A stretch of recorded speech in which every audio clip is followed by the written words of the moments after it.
Our doggos can sometimes display behaviors that suggest they believe they are in charge of the household. And in this video, we're going to be looking at 8 signs that your dog thinks that they're the one in charge. At the end of the video, we're going to give you 3 very simple things you can do right that will make your dog acknowledge that you are the top dog in the household without damaging the bond between the two of you. Sign number 1. This one is a bit weird. Doggy kisses may be cute, but they're not always a sign of pure affection. Dogs lick other dogs as a way of keeping their friends clean, reinforcing social bonds, and sometimes affirming their place in the hierarchy. If your dog seems to be constantly trying to groom you, has a tendency to get pushy when you try to move away, and has a particular focus on your head, then that can be a sign that they're trying to show you who's top dog. Sign number 2. Woof woof. Barking is one of the main tools that dogs use to communicate with their humans, and most of the time it's nothing to worry about. But if your dog's barks are getting a little too loud and forceful, then that can be a problem. If it feels like your dog is using loud, demanding barks to try and intimidate you into doing what they want, then that's a sign that they're trying to establish dominance over you. Sign number 3. You're sitting down for a meal when your phone goes off. You look away from your plate to answer the text, and when you look back, where did your sausages go? Stealing food is a bad habit for a dog to get into. Not only is it blatantly disrespectful to you, but a lot of the stuff that humans eat can actually make our canine companions sick, or even poison them. Wolf packs usually have pretty strict rules about not stealing food from other pack members, especially if that pack member is higher up on the hierarchy than you are. If your dog thinks that they can steal your snacks with impunity, then that suggests that they don't think you're powerful enough to call them out on it. Sign number 4. Have you ever reached for a toy to try and initiate a fun game with your dog, only to discover that they're not letting you get near it? Maybe they're blocking you with their body by standing in front of the toy, or maybe they're growling at you when you get near. Maybe they're grabbing it and running away to another room. When dogs start getting possessive over toys, snacks, or any other random object that they take a fancy to, they're engaging in a behavior known as resource guarding. This behavior not only indicates that they don't see you as the top dog, but also suggests that they're feeling somewhat insecure about their own place in the home and are worried about somebody stealing away the things that they consider valuable. Sign number 5. Dogs often get overexcited when it's time to go on a walk and will often end up pulling on the leash when they get the urge to go check out an interesting smell or chase off a shifty-looking squirrel. This is normal. You should be able to get them to stop pulling by calling them back or telling them to heel, and you should be the one who ultimately decides what path you guys take. If your dog is constantly fighting you on the leash, to the extent that it's becoming difficult to take them out of the house, then that suggests that they think that they have more right to determine today's walking route than you do. Sign number 6. One of the first things that most people teach their puppies is where to go to the bathroom, namely, outside. Once they've been trained to do this, most dogs won't lapse in their training, and if they do, then it's never a good sign. If your puppy has started having accidents inside the house, then that could be a sign of a medical problem, or an indication that your fur baby is under some kind of stress, so your first port of call should be a vet. If they seem to be leaving their pee or poop in prominent places, however, and are doing it regularly in the same spots, then that could be a sign that they are scent marking. Dogs scent mark their territory to let other dogs know that this is their place, and that they are the one in charge.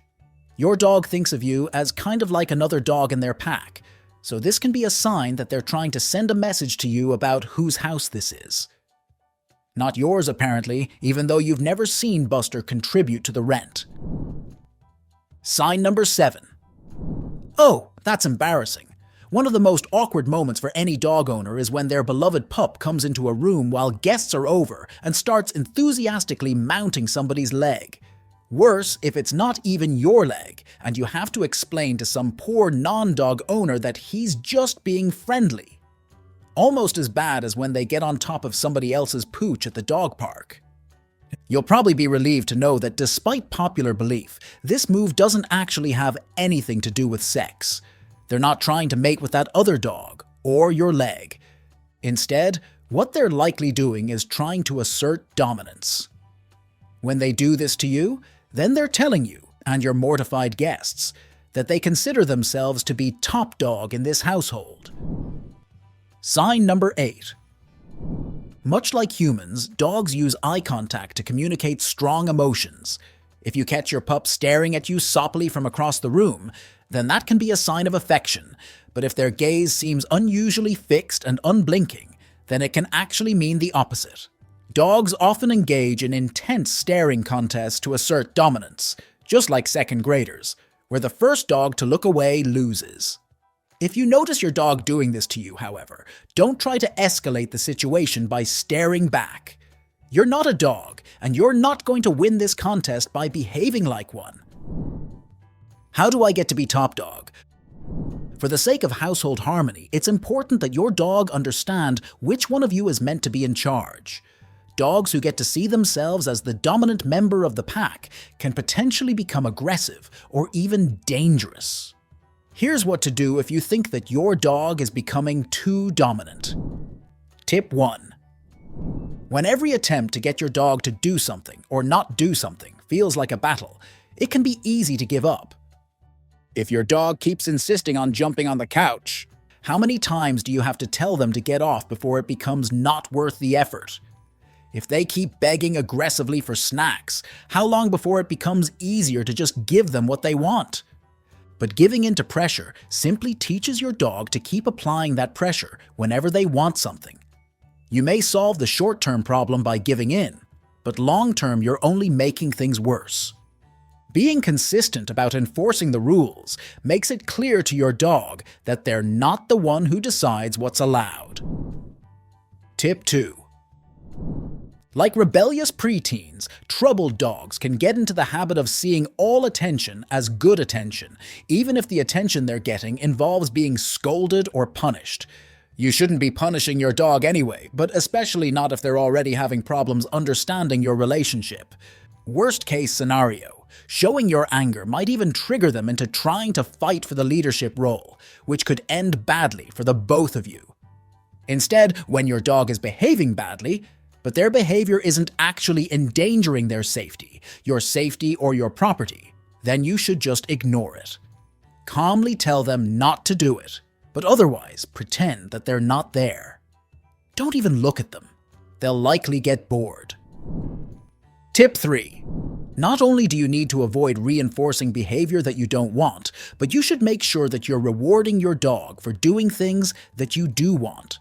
A lot of inexperienced owners think that treating your dog is just for when they properly obey a command, but you should be acknowledging all good behavior.